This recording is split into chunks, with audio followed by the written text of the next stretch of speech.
What's up, guys? It's Tommy T again. Reviewing Bel-Air episode 7. Payback's a bitch. Um, I've been struggling with how to review this show. Like, I've been trying to figure out, do I just want to recap it and just tell you what all happened, or do I want to kind of find the conflicts in here? So this week we're gonna try. We're going to talk about the conflicts and how the episode played out the conflicts. So when the episode opens up, we see the first conflict in the episode, within the episode, is Will and Lisa. Both their dads, as you know from last week, their dads are running against each other now, and now it's a family feud. And so Will talks to Uncle Phil. He's pulled into his office, talks to him about his relationship with Lisa. And he's telling him that, hey, y'all getting close. I don't want you to, talk to her about why you really here from Philly. So, getting that secret out. So, it may be smart for you to pull back. Lisa is in the car with her dad on the way to school. And he's telling her to, like, she's getting close to Will, spending a lot of time over at the bank's residence. He doesn't like it. He wants her to pull that back, at least until the election is over. And so there's your first conflict. It's like Romeo and Juliet. They're not supposed to be together, but they are together on two fronts. So we also see the second conflict with Will and Lisa. They're in the library kissing. Things happen fast with them. Over the span of the week, they're in the library kissing. Now they're in a real relationship. So for them to be in a relationship, but Carlton doesn't know. And so there's the other conflict that they have around their relationship, surrounding their relationship. Lisa is telling Will, hey, we got to tell Carlton, because if he finds out, it's going to be worse. And we obviously know if he finds out on his own merit, it will be worse for them, because then it's a you going behind my back. And he's like very, very protective for Lisa. As we saw, he was telling Will, he was actually blackmailing Will to leave Lisa alone. So we saw that part as well. Then you move on to Hillary. Hillary has her conflict where she, if you remember from last week, she posted or recorded a lingerie sexy chef video, but she never posted it. So in this episode, she was the sex lady that she lives with.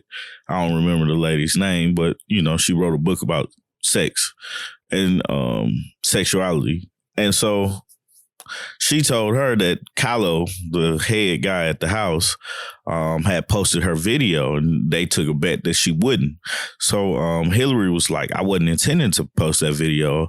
And she's trying to get it taken down, get Kylo to take it down. One thing I didn't really understand is why she couldn't just go in and take it down.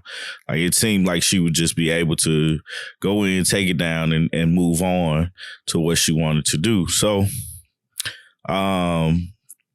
with that, she's now trying to get Kylo to take it down, and he's ignoring her. So there's that. And then I think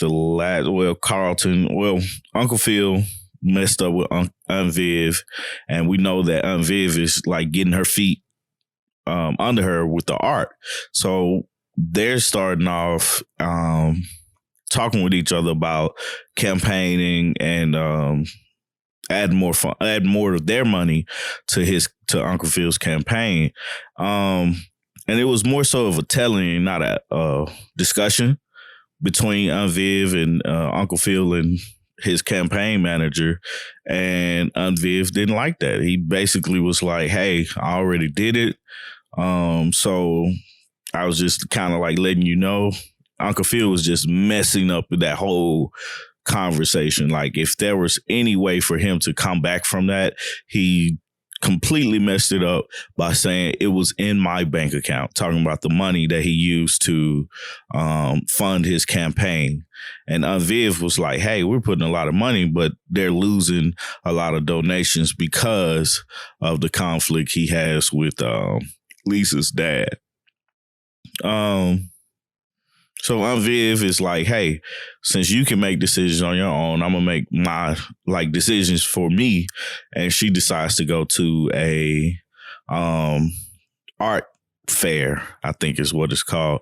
And so at this art fair, it's gonna be Reed. Now, me personally, I think Reed's trying to J down on Viv, but there's the other conflict with Uncle Phil, and Aunt Viv is this Reed character played by Michael Ealy. So that's that conflict there, and we'll talk about that one a little bit later. And then last but not least, Carlton. Carlton is actually struggling with his identity and his popularity at the school. Like, I don't know where it came from, but he's been off his game lately, and Connor, his best friend, a white guy, was basically, they were at practice. Carlton missed a pass.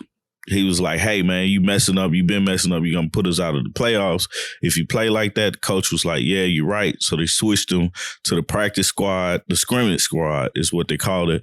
And Connor was like, yeah, I'm glad they not taking everything from us, referring to Carlton being a black man playing lacrosse and not playing well.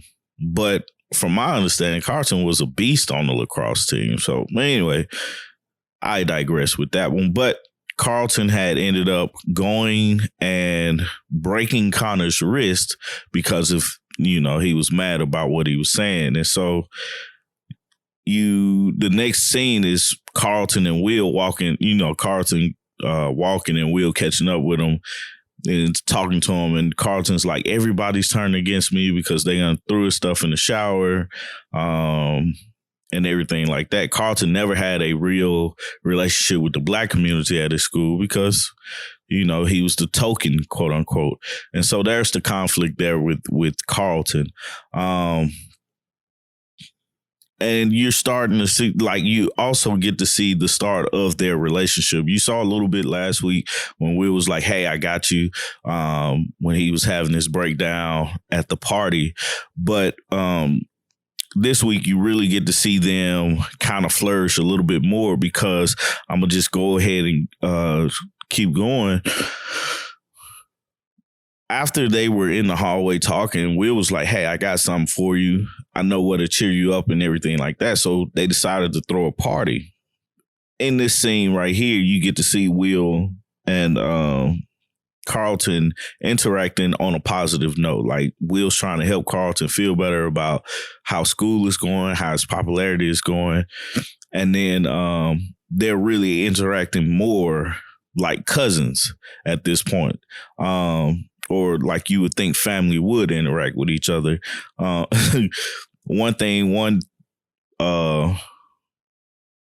Easter egg, I guess you can say, that they had in there is Will calling Carlton Snookums, because we all know that Will playfully called Carlton things like that on the actual Fresh Prince of Bel-Air. And it was like, oh, okay, now they're starting to mend that relationship and get closer.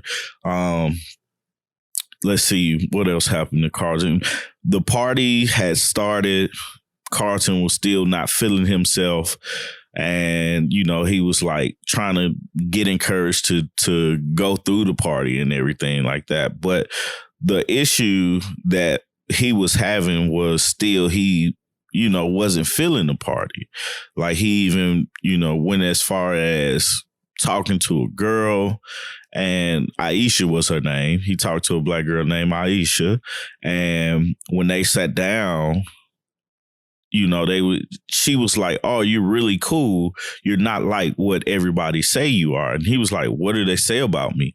Another dig at his ego. And they say that he's a sellout. well, we all know that Carlton was a sellout, from what we've seen. So it's like I imagine that it's hard for him to hear that, but it's kind of easy for us to see that as people that's watching it or whatnot. And so when she told him that, he got all up in his feelings again and went back to his room and was down about it. The guys from the lacrosse team had then texted him, say, hey, where you at? We're downstairs in the game room. So he came back down, the lacrosse team. He was surprised that they were there. He started feeling a lot better. And basically it was like, all the teams here, they're not really mad at me. They just, it's like everything is good now. So Connor was like, actually, was there too. He was like, my invite got, lost in the mail or something like that, he said. But Carlton was like, what are you doing here? Why are you here? He really wasn't trying to invite him. So when he approached Connor, he was like, man, you need to apologize to me, to everybody for all the racist things you were saying, blase, blase, blase. And Connor was like, I'm not doing that. He's like, man, he told him something. He was like, you sell out or something, he said. But Aisha was in the corner watching everything, and she was like, gave him big ups for, kind of standing up for himself and everybody else and putting Connor out, because everybody knows Connor is an a-hole. So you fast forward a little bit with Carlton. Connor sends Carlton a text, say, hey, you got some more guests on the way. So basically Connor has went home, called the police, which is that's a terrible move. Calls the police, says they're having a party, and they try to get it shut down. So I'm going to go back to Will and Lisa. That's Carlton's whole conflict and his whole story in a nutshell. Basically, like how I'm going to break it down. But Will and Lisa throughout the episode, like I said before, they were kissing in the library, but then you fast forward, the next time we see Will and Lisa together is at the party. So Lisa shows up at the party. Will surprised because he was like, I didn't think you were going to be there, or I didn't think you was going to show up. And so she was like, nah, she snuck out. She told her parents, whatever, to get her out the house, to come to the party. So Lisa was asking about Carlton. Will was telling her that, hey, I got something set up for him. That's when Carlton was talking to Aisha. And Will and Lisa started to talk more and everything. Everything led up to their room, to Will's room. So they're in the room. Lisa came up to charge her phone. Will was like, are you trying to charge your phone, or are you just trying to come get me alone?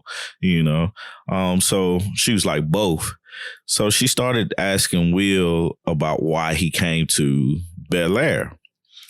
And of course, we know that Uncle Phil was like, hey, y'all gonna get close. She gonna want to know why you really here. So, I really don't want you to tell her that, but, kind of keep your distance. And so they get into that whole conversation, and he was like, well, you tell me. And so we find out Lisa's name is Beulah. And that is a very old name. But she was named after her grandmother. So, it was like, hey, shout out to your grandmama, but, that's a old name. But he then tells her it was because of the better opportunity that he can get is the reason why he came down. And Lisa's like, okay, I don't have no choice but to believe you. But for some reason, I don't think she believed that. She was just like, that's what he gonna tell me. That's all I have to go off of. So kind of deal. So Lisa then gives the ultimate answer of, nah, we finna do something. Lisa gets up. He was like, hey, are you ready to go back downstairs? Lisa says, no, gets up and sits on his bed. That's the ultimate for me. You know, like most time people know not to sit on another person's bed if there's other places to sit. But sitting on a bed is like an invitation. And Will got her consent, Will was like, oh, okay. Boom, he got the message, went over there, started kissing her, and he was like, hey, are you sure you want to do this? She was like, yeah. So Will smashed Lisa, and yeah, that happened. I was like, man, that moved really, really fast. I was like shocked how fast, but I think more time has went by, like a lot more time has went by than what we like really seeing. So, through the end part, you see, like by this time, when it comes back to Will and Lisa, by this time, the police, they're hearing the music stop, and then the police is there. And so Lisa's like, let me go find out what's going on. Will's like, nah, just chill here, because as we know, they have yet to tell Carlton what's going on. So Will's like, Carlton's going to see, and he's going to find out, blah, blah, blah, blah. She's like, no, I can probably help. So in the end, Lisa walks down the steps, says her dad is on the phone. He wants to talk to the police because her dad's the police chief. He wants to talk to the police. He talks to the policeman. He's like, all right, you guys leave. Everybody's okay. Then they just walk out. But Carlton puts two and two together. Lisa is walking down the steps and Will is behind her. That's how Carlton found out, and that's how Lisa and Will did not want Carlton to find out. So I'm curious to see where the conversation goes with Will and Carlton, and Lisa, for that matter, going forward. Because I mean, for Carlton, that's an ultimate betrayal. That's his girl that he still likes, and for Will, it's like, I was going to tell you. That's all Will can say. I was going to tell you. That's the truth. Let's see, who can we talk about next? Let's get Hillary out the way. Not out the way, but let's talk about Hillary's story, because I think it's kind of unique, because they tried to go deep and then they went shallow again with her story. So Hillary was upset about the video, and she went and told Aunt Viv, and was going to get Uncle Phil to like get them to take it down legally and get her out of this contract. But as she showed Aunt Viv and talked to Aunt Viv, she was like, do you want him to save you all the time, or do you kind of want to get it yourself, like get out of this trouble yourself, because he's always going to be coming in to swoop in to save his baby girl. So that was enough encouragement for Hillary to be like, yeah, I'm going to do it myself. Uncle Phil comes out and he was like, what's up, baby girl? What you need? What's so urgent? She was like, nothing, I got it.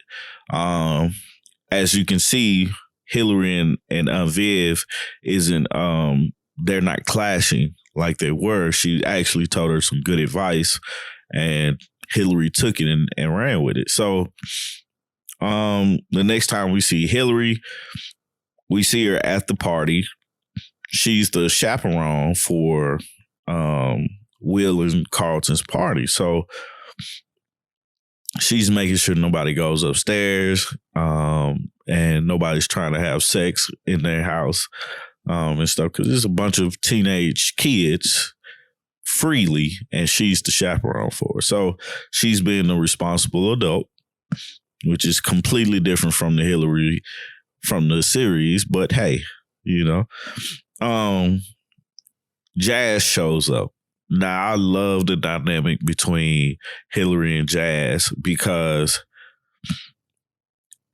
it's funny that they, they're around the same age and they're like clicking together. So it's cool to see them together and stuff like that. So Jazz comes, he's like, "Oh, what you doing here?" And, she's chaperoning, and she asks Jazz what he's doing there. He's like, "Will asked me to come through," and they started rapping with each other.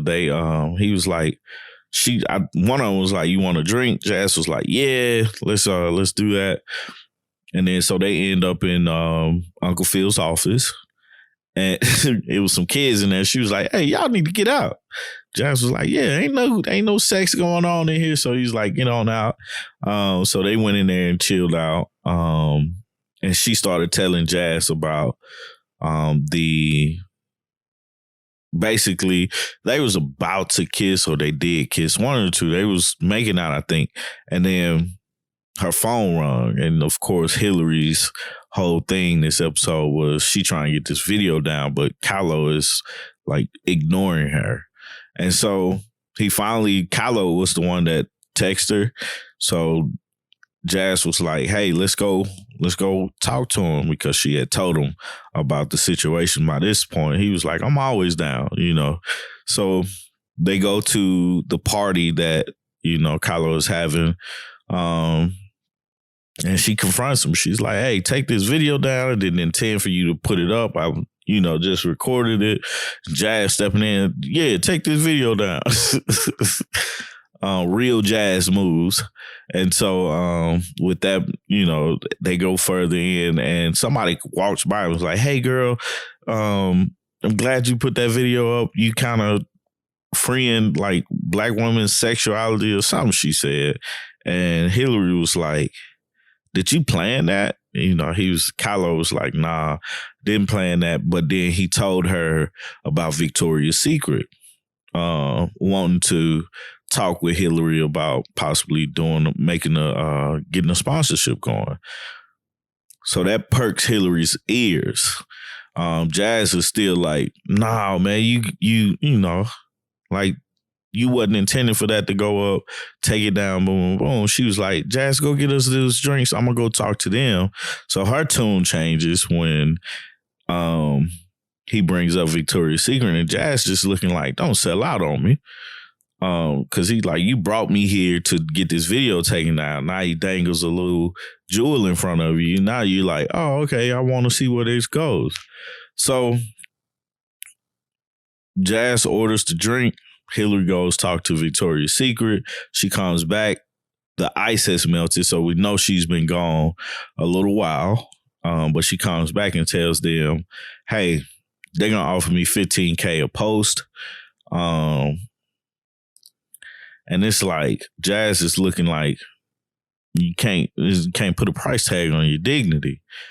And she like takes a jab at Jazz, and then Jazz is like, "Never mind." He's just upset about the whole situation. And then she offers Jazz gas money because she's basically like, "You can go."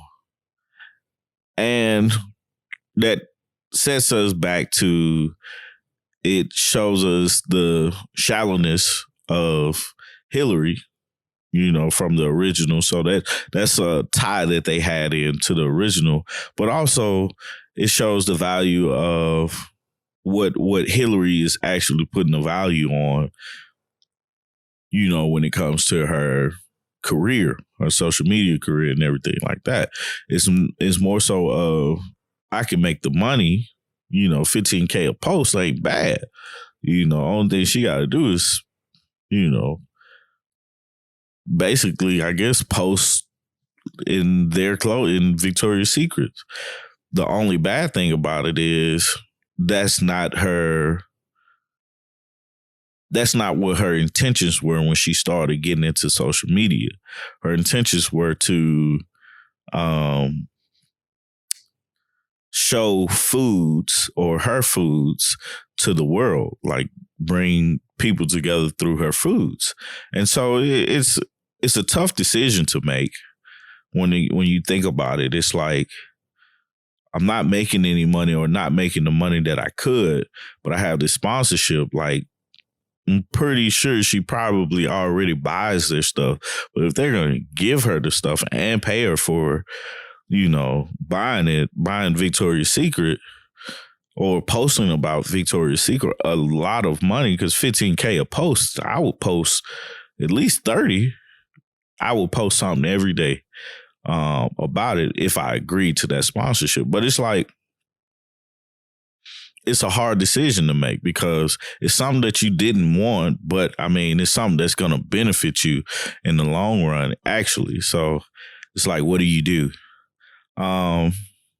So it'll be interesting to see where that goes with, Hillary. It reminded me of the episode where Hillary was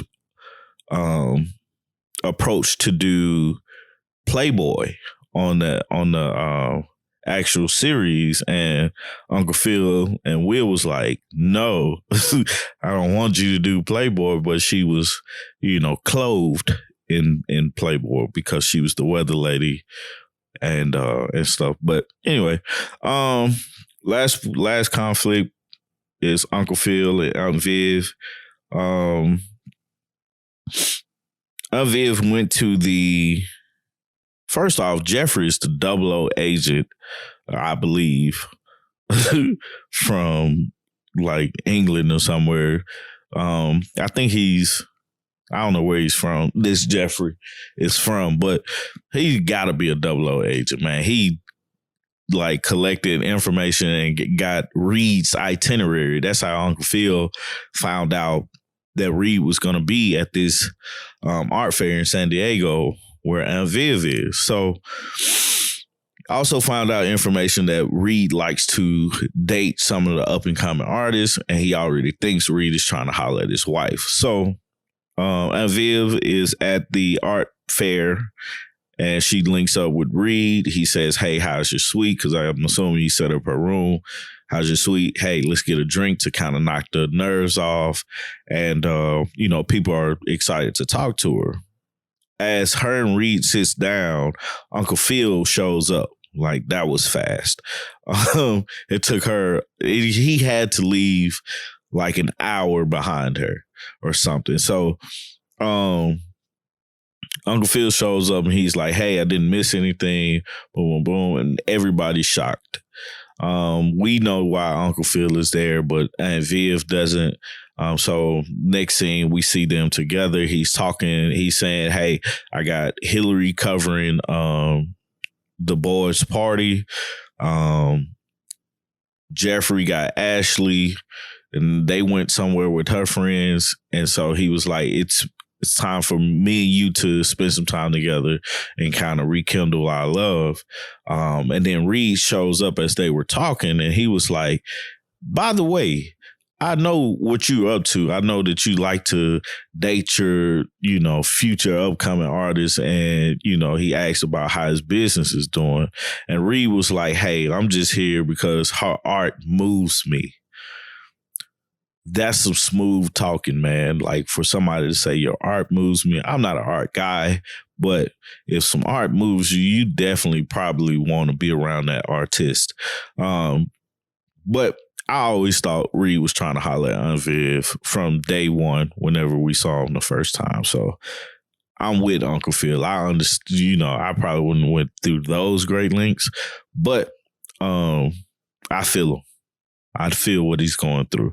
So Aunt Viv and Uncle Phil, like, basically Aunt Viv is mad at him. So they go into the room and she's like, radical thoughts.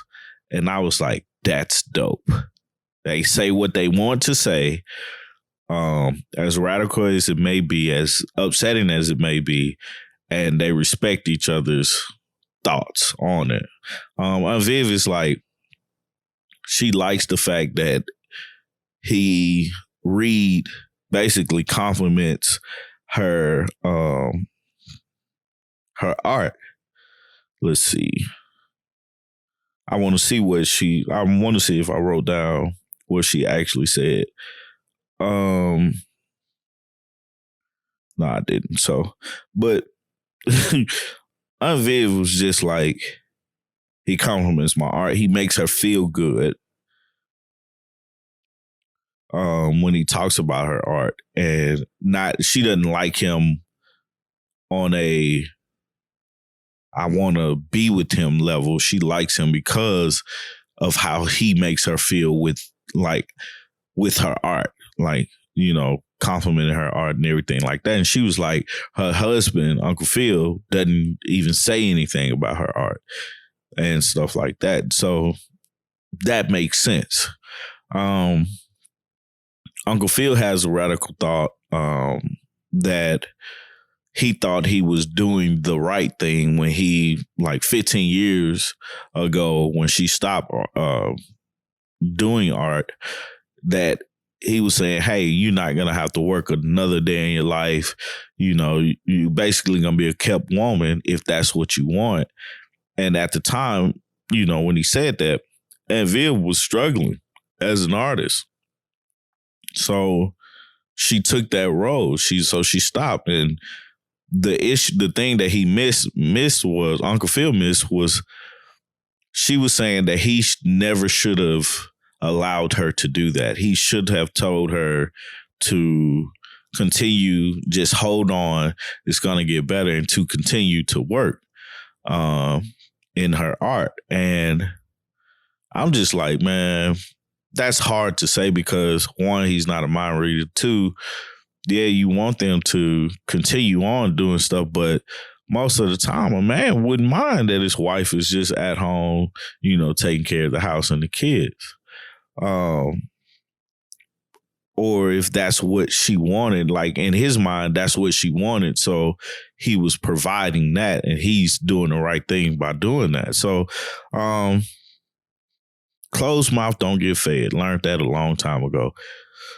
So that's why I think that mistake was. And ultimately, she asked Uncle Phil to trust her, allow her to, get herself out of this funk, don't try to save her. And she asked him to go home. And Viv then went, and Uncle Phil agreed. So he went home, and Viv went down to get a drink. Reed met her there at the bar, and they talked and, about her meetings of people and, continuing on with her art career. Reed also told her that he didn't want to cause any rift between their marriage and stuff like that, her marriage and stuff. So, yeah, overall, man, this episode was, you got a chance to really see everybody in action outside of Ashley and Jeffrey. I'm curious to see if they're ever gonna get to an episode where, like, when Jeffrey won the lottery, or Will and Carlton, like the kid, I guess it was Will and Carlton, played the joke on Jeffrey, and he won the lottery and he quit. I wonder, are they gonna get to something like that to show more of Jeffrey in the episode, and then also include Ashley in more episodes, because she wasn't there this whole time. They like treat her like like the kid in the basement or something like. So definitely want to see more of Ashley, but the storylines in this are great. Like, they're going through, like, Viv and Uncle Phil actually going through some things as far as their marriage is realistic.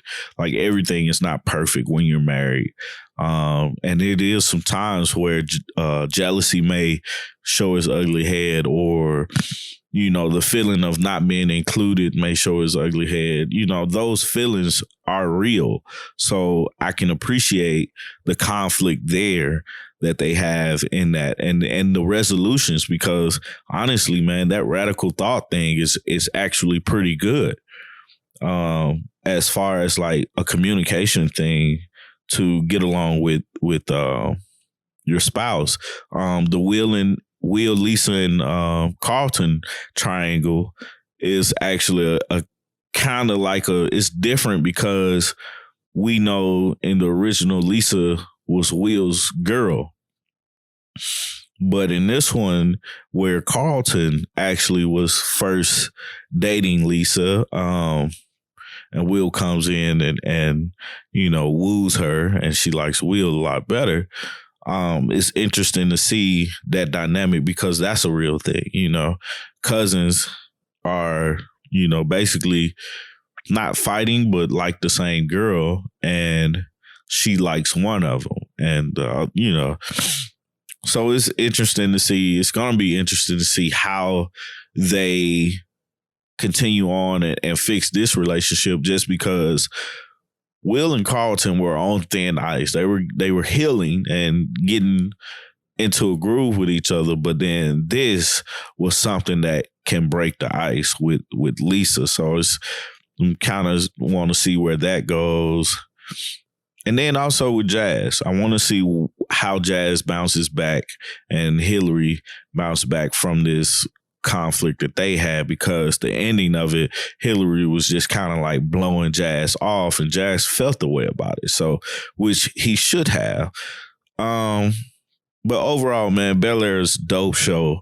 If you haven't watched it, need to go watch all 7 episodes. We comes on Thursdays. And yeah, if you haven't already, go subscribe to our channel, 3M Media Studios. Check out Speaker Geekers podcast. And also we got another channel, August Love Story. Go check out that channel. That's a channel with me and my wife. Yeah. Thank you guys for listening to another recap review of Bel-Air, the dramatic series of Fresh Prince of Bel-Air. So,